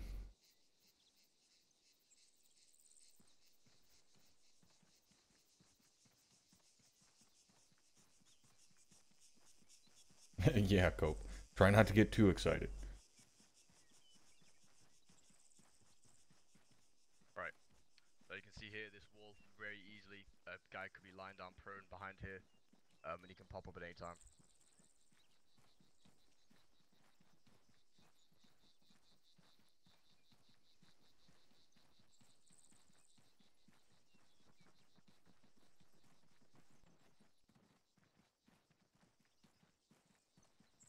Have a coffee do I normally do? Just Maxwell House blend. Alright. And what we're looking at here is a long hold. This is typically used for after Already blew your load, yeah. after a lengthy firefight, or let's say that we're waiting on something to happen and we're going to be stopping for at least 5-10 minutes. You'll get into this type of hold. This is full 360 security with your squad leader and your medic doing the front and doing the rear. Yeah, just plain old fucking Maxwell House. What these 2 guys I mean, I like other coffee, like more expensive coffee, but twos. exactly that, it's more expensive. There you go, your battle buddy. Always Like when we were in fucking, when we were in Dubai, they had fucking amazing coffee, your but battle buddy will get yeah, into alternating I'm or not paying that kind of interlocking money arcs of for fire, fucking coffee. where your arc of fire ends, his arc of fire begins, and that way you have a full 360. Now, in terms of spacings, if we were in a wooded environment, the spacing is pretty good here. Even in this field situation, the spacing is pretty good. You just got to be aware of IDF and HE. A grenade will potentially take out 3 people in this situation, but 1 cup of Cuban coffee and you're up for 2 days? Yeah, not really. That's it for a long hold. It's not too difficult. I have a very high tolerance to caffeine at this point. Into this position, and that you let everyone know what direction you're looking at, so you don't have 2 people watching the same direction. Like, no, they tell you should only drink 2 monsters in a day.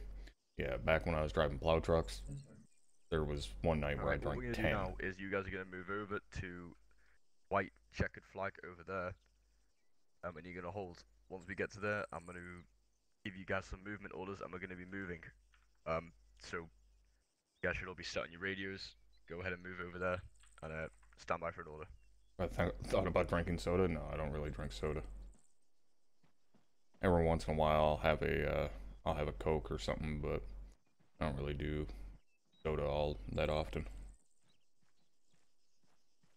Rady, can you run with them just to fill in so we're a full fire team? Yeah, Abram. Thanks. What is the helper frequency? I'm not on it, but run just 3-1. I'll swap over to 3-1. Sal. Yeah, pretty much. I guess we'll need you in the shooting section. Alright, let's go. Alright, I'm gonna move myself over to the next area. Any station this net. And then, I'm gonna gonna go get me a fresh pot of coffee brewing here in a second.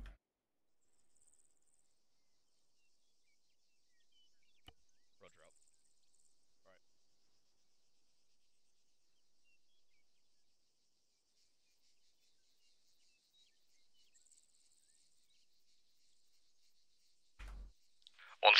This is actual. You want us to begin? Hey, firm. I'll be going off comms, 2 mics. Roger. Ever tried 5-hour energy? Yeah, I used to, back when I was in the plow truck all the time, I used to drink something I would call a crackhead cocktail, which was basically you crack a green monster, take a big swig out of it, dump a 5-hour energy into it, and then drink that. Basically, if that doesn't wake you up, you're legally dead. All right, guys, I will be right back. I'm gonna get a fresh pot of coffee brewing real quick, and then we'll get going on the rest of this. So, be right back.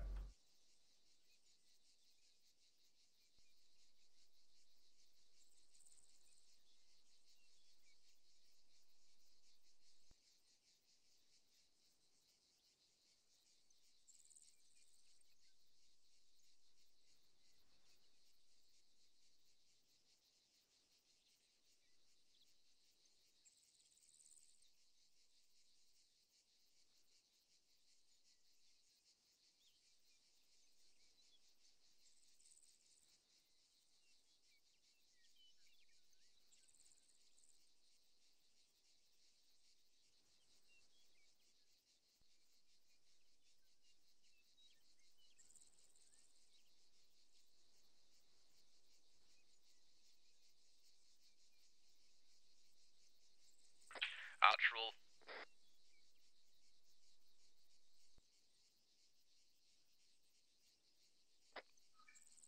This is Alpha, send it. Alpha, want you to move at a bearing of 067 northeast in a wedge. Bearing 067 northeast in a wedge. Over.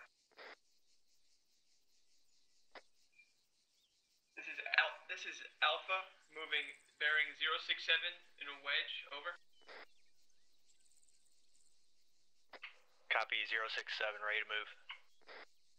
Alpha interrogative wedge strong.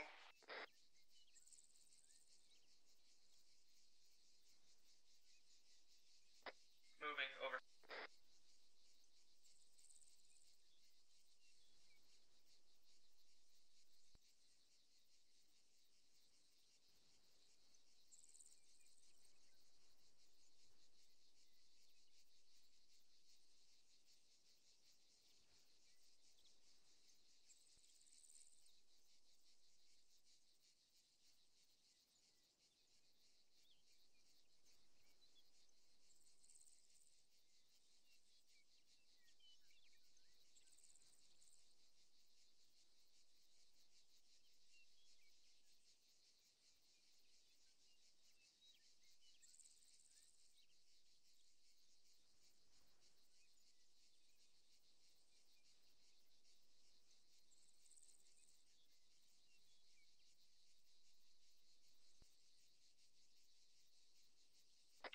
Alpha, this is actual.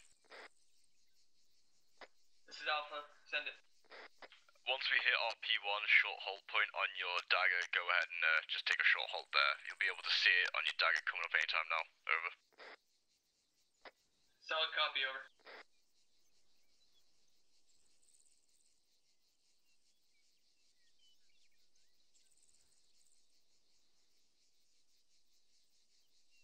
Alpha, be advised, you've got a member of your fire team who's moving crouched, weapon up. He's moving a little bit slower than everyone else. Make sure he's moving at a jogging pace. Solid copy. Make sure you're moving at a jogging pace. Try to keep up. Roger.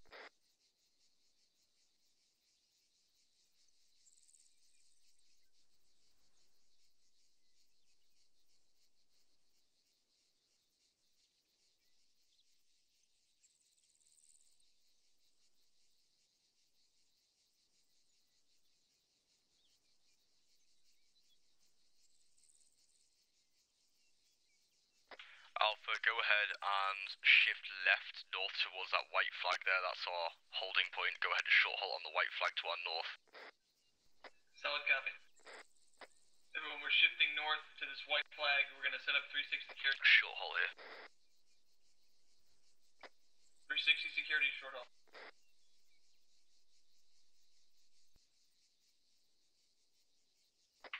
Bollinger watching northwest. Start watching east. Alright, Alpha, go ahead and begin your danger crossing on the road right in front of us. Beginning danger crossing, solid copy. Alright, we're doing a danger crossing on this road in front of us to the north. Let's get 2 guys setting up near side security, including myself. Bollinger moving to set up near side security. Roger.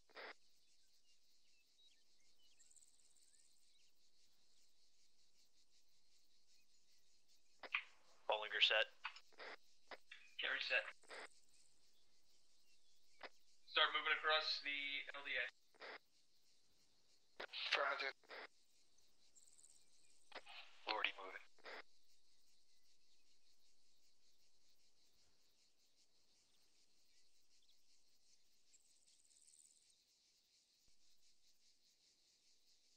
I check the rocks over there. Roger.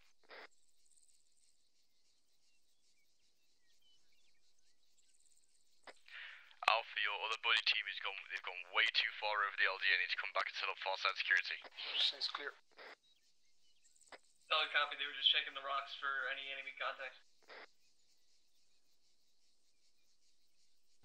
Alright, we are back. Let's see where they are. Lordy set. Four-side security set. The fuck is that? Alpha, now stay where you are.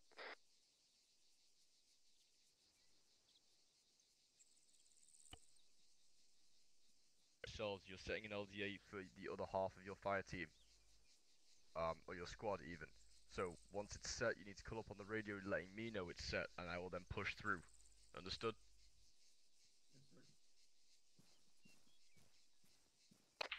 Alpha, let me know when the LDA is set. Actual, this is Alpha. LDA set, over. Solid copy, Alpha. Alright, ready, let's go.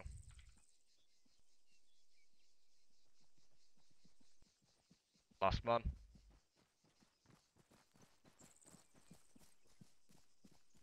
Near side move. Moving. Alright, move your asses back over there. Last man. Stop. Move back over there.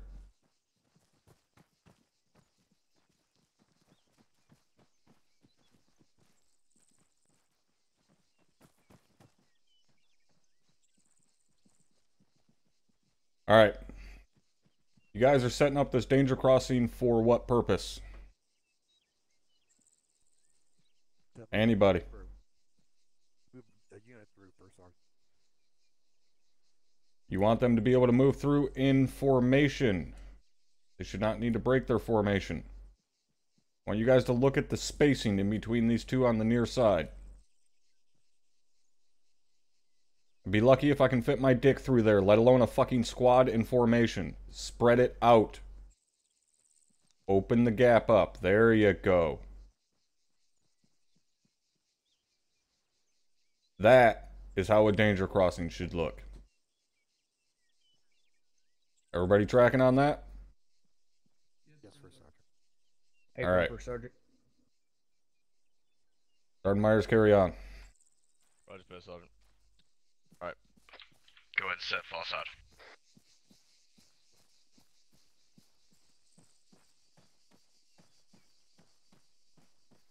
Where that common sense thing we were talking about. Start. Lordy set. Four-side security set. Actual, this is Alpha. LDA set, over. Solid copy, Alpha, moving through.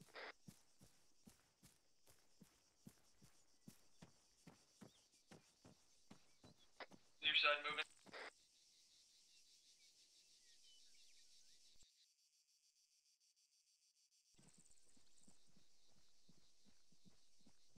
Rarity, hell, common sense is a goddamn unicorn that shits fucking rainbows. On the west side there.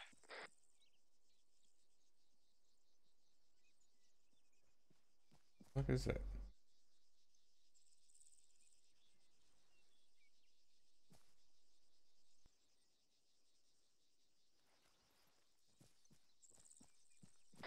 Alright, Alpha. Go ahead and move east a squad wedge again over to the white tent. Moving to white tent, solid copy, over. Alright, we're moving to the northeast. They get confused enough on their own, let alone when you say squad wedge instead of fire team wedge. Moving. What side do you want to be, the strong side? Strong side right.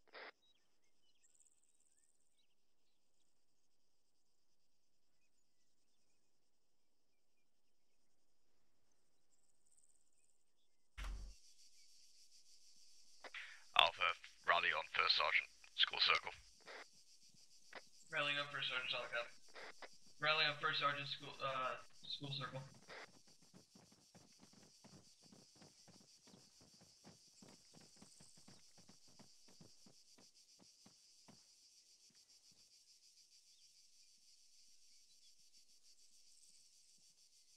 Alright. Next thing we're going to go over is technique that we talked about earlier, known as bounding. Bounding, think of it essentially as a way to move vertically. We are then going to go over peeling, which is essentially a way to move horizontally. Now there are times where you will hear guys say that they're bounding or that they're peeling back. It is technically true, but for purposes of this demonstration, think of bounding as a way to move vertically, peeling as a way to move horizontally. Alright. Now bounding can be done at any level. Fire team level, squad, platoon, doesn't matter. All you need is two different elements. So you can do it at an individual buddy level. You move bound entire fire teams at one time, entire squads, whatever.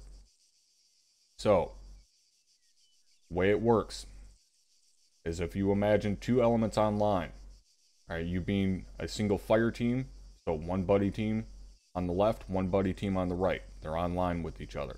They need to bound to push forward.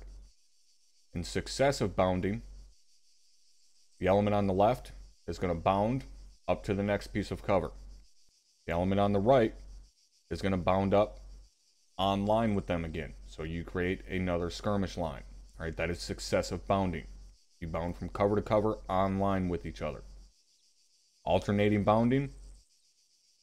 First element bounds up to a piece of cover. Second element bounds to the piece of cover past them. All right, so they leapfrog them. As Sergeant Myers said earlier, successive bounding is a much safer way to bound, but it is slower. All right, so successive bounding is used generally when you're already in contact. All right, you're already being engaged, so you're going to successively bound. Alternating bounding will be used when you're not in direct contact. Now, how this works, first element that is going to move, once they're all online, they're just going to sit there and wait. They're waiting because we practice something known as bounding overwatch. The element that is not bounding is providing overwatch for the element that is bounding. Okay, so if, say, the element on the left is going to be bounding first, they're moving first. They don't just start running. Element on the right needs to get set up and provide cover. Once they do, they're going to call over the radio, set covering. Set covering means exactly as it fucking sounds. You are set behind cover and your rifles are pointed downrange, ready to engage any target that presents itself. It does not mean you're fumble fucking around behind cover trying to get in the right position to then cover the other element. If you call set covering, you are ready to fire. Once that element calls set covering, the other element will call bounding, and then they will move. And it goes back and forth like that until you get to wherever it is you need to go. So once that bounding element gets up to the next piece of cover, once they get set up and are ready to provide support, they then call set covering, the other element calls bounding, and they push up to the next piece of cover. Alright, very, very simple fucking process. Now it's made even easier for you guys considering you're only doing it at a fire team level. So you're all on the same radio frequency. Very easy to keep things coordinated that way. As you move up in levels, it becomes more difficult because you have more people involved. So at a squad level, if you're bounding by fire teams, then it's the fire team leaders that need to talk to each other. They're the ones calling set covering and calling bounding. Now in that situation, the fire team leaders need to use a modicum of fucking common sense. If you call set covering, the other team leader is going to respond to you saying bounding. He is not immediately going to start running because he's the only fucking person in that team listening to SquadNet. So if he calls bounding and just starts running, he's going to be fucking 20-30 meters out there ahead of the rest of his fire team before they realize what's going on. So if you're the team that's moving, you need to first echo back to the other team leader, bounding, and then you need to go onto TeamNet and call bounding, and then you move. That's the process for any movement that you do. If you're a team leader and you're calling that you're moving out in a certain direction, you don't just start fucking moving as soon as you radio to the squad leader that you're moving. Right? Radio to the squad leader you're moving, then you tell your team that you're moving, and then you go so that you're not out there by yourself. A good way to make sure that doesn't happen is when you start getting a movement order from your squad leader, as a team leader, you immediately key up your team net and say, stand by to move. Once you get the full movement order from your squad leader, then you confirm that you received that order, and then you go onto your team net and call that you're moving, in what direction, and then you go. Same goes for if you get a halt order. If your squad leader radios down to you as a team leader and tells you to short halt, do not just immediately fucking stop. Everybody's going to run into the back of you, because they didn't hear what the squad leader told you to do. You get an order to halt, you echo back to the squad leader that you received the order, then you go onto your team net, tell your team, short halt, and then you stop. Alright, everybody tracking? Yes, First Sergeant. Alright, what we're going to do is we're going to practice a little bit of bounding here. This is not going to be live fire, this is the dry run. Alright? I want one buddy team on the left set of walls, one buddy team on the right set of walls. You guys are going to go through that exact process of calling set covering and the other element calling bounding. I don't care which fucking element moves first. I don't care who runs either element. Obviously, common sense would dictate team leader runs his buddy team, 2IC runs his buddy team. They're the only two that need to communicate to each other on the radio. But to each their own. So, you guys are going to move up against the walls. I'm going to give you the go order. You guys are then going to bound all the way down to the end of this course. When you get to the last wall, you're going to hold position there. Anybody have any questions on that? No, First Sergeant.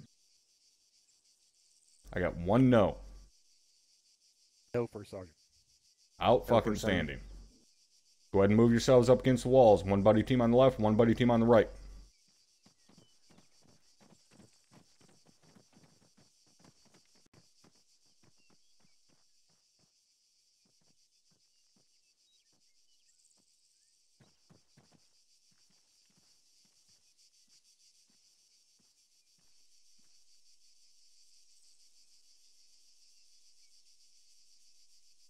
Alright, Sergeant Myers, go ahead and bust him over the squad net.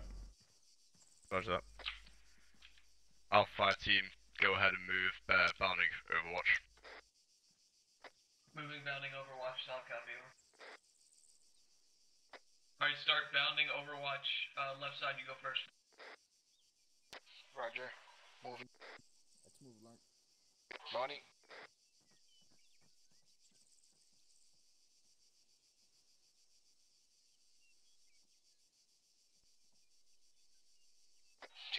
Team 2 set, covering. Team 1 moving.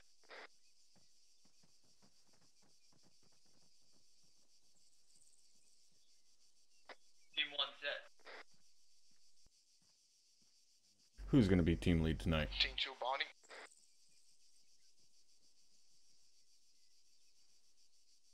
Tonight's going to be a fun FTX. Team 2 set, covering. Team 1 moving.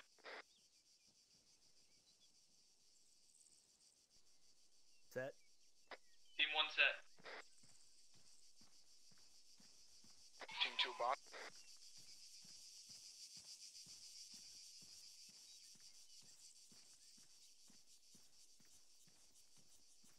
Team 2 set, covering.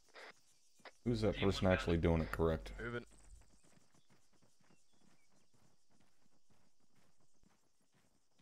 Stark.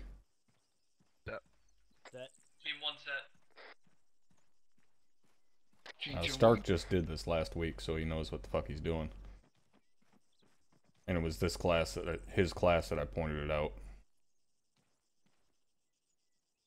Yeah, Smith, I'm the task force commander. Team 1 bounding.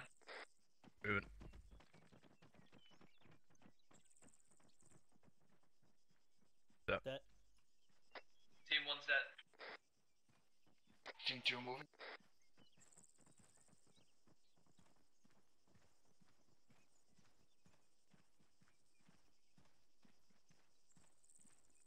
Team 1 set. Cover. Team 1 got up. Do it. Alright, hold it here. Set.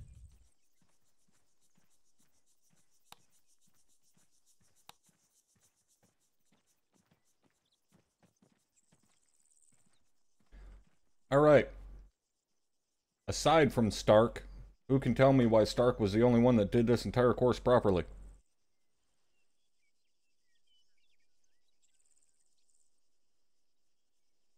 Nobody? No guesses? Stark, why did you do this course properly? Or how did you do this course properly? I hit the deck behind the cover, so I conceal my movement. As soon as Stark got to the cover, he immediately put his dick in the dirt, so he was fully behind cover. And then he can pop up anywhere behind that wall and engage the enemy. They have no idea where he's going to pop up at. Kind of defeats the purpose of moving to cover if the enemy watches you go there and you never actually get behind the cover. Your heads were exposed the entire time. Keep that in mind in the future. Now, next thing we're going to do is the technique known as peeling. As I said at the start, peeling is a way to move horizontally rather than vertically. So, the way peeling works, the order will come down from higher. Higher being higher up the fucking COC than you. So, if your team lead receives an order from the squad lead to peel left, and you are all set up like you are now in a skirmish line. So you get the order to peel left, that means the guy on the extreme right of the skirmish line needs to move first. He's the farthest away from where you need to go. So, get the order to peel left, team leader calls to peel left, guy on the extreme right of the skirmish line is going to call peeling. Get up, run behind the skirmish line. You may think it's stupid that I emphasize that, but there are some happy fucking half-tards out there that think it's a bright idea to run in front of the barrel of an active fucking weapon system. So, run behind the skirmish line. When you get to the guy next to you, that would be the guy to your immediate left if you are peeling left. As soon as you get behind him, you will call over direct communication, meaning not your radio, last man. Just like you do with a danger crossing. That lets him know he is now the extreme right of the skirmish line. He needs to peel. As soon as you hear last man, you get up and start peeling. Do not wait for the other person to get down to the other end of the skirmish line. As soon as you hear last man, you get up and start moving. Now as you're peeling, as I said, you say last man when you get to the guy next to you. When you get down to the opposite end of the skirmish line, so if you're peeling left, when you get down to the left end of the skirmish line, maintain the normal spacing, get behind cover, and start providing cover for the guys following behind you.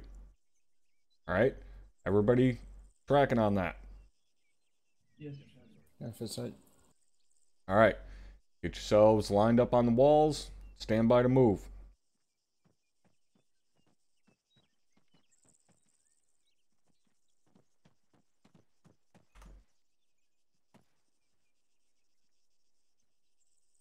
Sergeant Myers, go ahead and give him the order on SquadNet. Alpha team, go ahead and peel southwest. Peeling southwest, solid copy. Peel southwest to the left. Copy, peeling southwest. Last man. Last man. Make sure you call that you're fucking peeling. Verbalize your goddamn actions.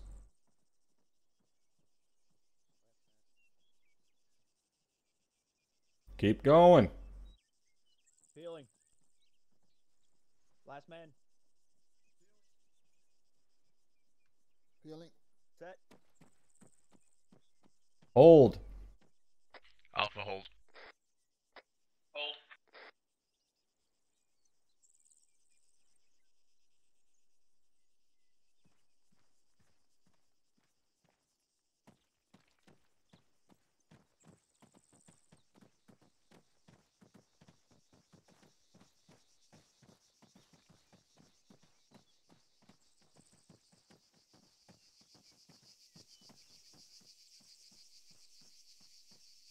Lordy, get yourself online with everyone else. Kind of defeats the point of having a skirmish line if one guy is looking the wrong fucking direction. Roger, First Sergeant.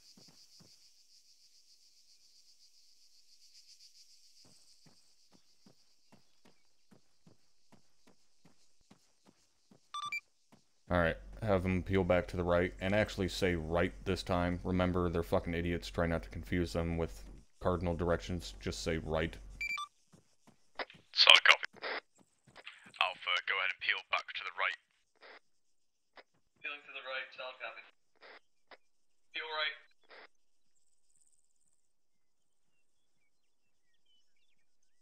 Start peeling. Last man. They are calling their shit. They're just not all on yelling, so. Peeling. Last man.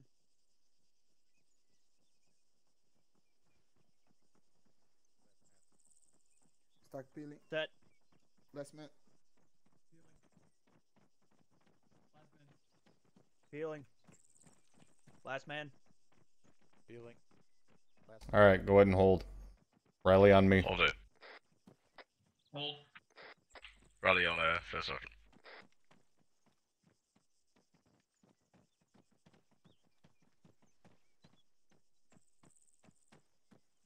Alright, second try wasn't too bad at all. Thing to keep in mind with peeling. When you peel down to the opposite end, you need to make sure that you're on line with the rest of the fucking guys in the element when you set back up. Alright? It's very fucking easy to get that skirmish line all fucking cattywampus because you're not paying attention to where you are in relation to the rest of the line. That's something you have to pay attention to while you're peeling. Alright, anybody have any questions on the techniques of peeling or bounding Overwatch? No, First Sergeant. No, First Sergeant. Alright, good, because we're about to fucking do it for real under live fire. So, Sergeant Myers, go ahead and get him out to the live fire course. Where's that, First Sergeant? Follow me.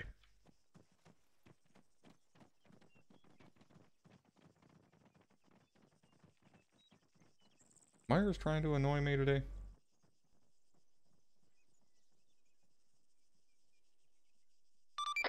Does the flags at the bottom work or the ones to the right work? Well, they both work. I was trying to figure out why you're running like 150 meters that direction when there's flags 50 meters away from us over here. I think last time I tried them they didn't work, but they may work now.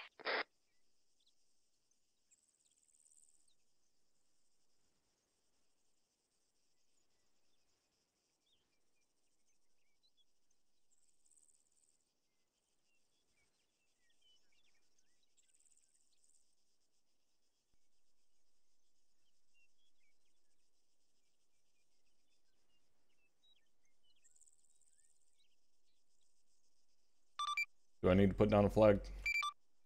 No, they're working. Roger.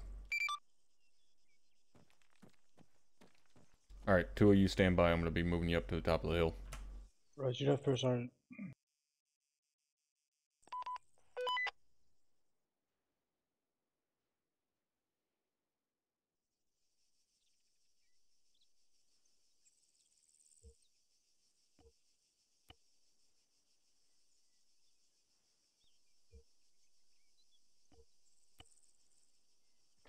You want me to begin briefing? Affirm. Roger. Alright. I don't think they've changed these yet. Nope. Alright. Stand by. I'll get you an arsenal down. We're here.